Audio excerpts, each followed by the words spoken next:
from the station on your side. This is Wavy News 10. Breaking news of a school stabbing in Utah. We have details for you from the scene just ahead. Also breaking news this midday, police have made an arrest in a deadly late-night shooting in Newport News. But first, a school bus loaded with nearly 24 children flipped over during morning rush hour. And that is where we begin as we learn more about the bus crash we first told you about as breaking news this morning. Chopper 10 was over the scene in Norfolk where a bus carrying 22 students and a driver flipped over.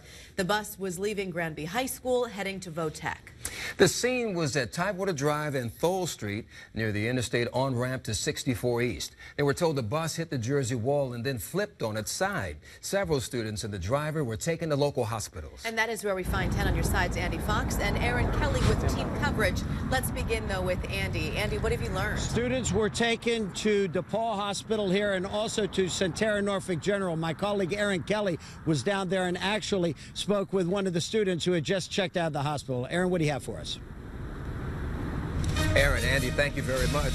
Breaking news just into the newsroom. A sentencing down for Wesley Hadsell, the stepfather of missing teen A.J. Hadsell, who was found dead months later. 10 on your side's Deanna LeBlanc just stepped out of the courtroom. Deanna, what happened? It seemed like yesterday the whole world was watching as millions of people came out to support the women's marches happening around the world. Cities like Washington, D.C., Charlotte, San Francisco, and even Norfolk saw huge crowds getting out and marching. This is Wavy News 10. We have a lot to get to this midday, including live team coverage of breaking news. For the second day in a row, a person shot a local police officer. This morning's incident happened in Virginia Beach. We first told you about this as breaking news on Wavy News 10 at 7 a.m. on Fox 43. And police are treating this as a barricade situation as well. Our Jason Marks is on Ohio Avenue off First Colonial Road, and our Deanna LeBlanc is live at Centera Virginia Beach General Hospital, where that officer who was shot is recovering from injuries right now. Now, this all started around 6:30 this morning when officers tried to serve a warrant. This was at a home on Ohio Avenue. Let's get right to 10 on your side's Jason Marks live at the scene. Jason, what have you learned? Now we need to focus on another big story of the day. This is the day Virginians will get a chance to choose who will represent them in the November general election. We've been outside of several voting headquarters this morning. And our Brandy Cummings is in Norfolk right now. Brandy, what are you seeing out there? It is election day, and people across the Commonwealth are headed to the polls right now to make their voices heard.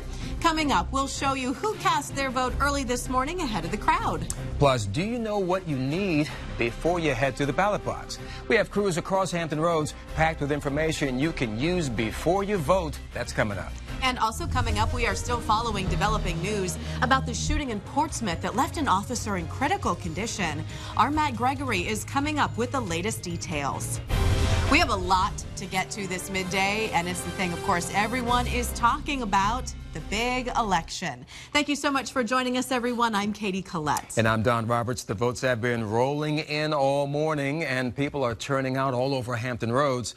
This morning, both gubernatorial candidates, Ed Gillespie and Ralph Northam, cast their ballots. The two leaders have been zigzagging across the Commonwealth, rallying votes to support their ticket.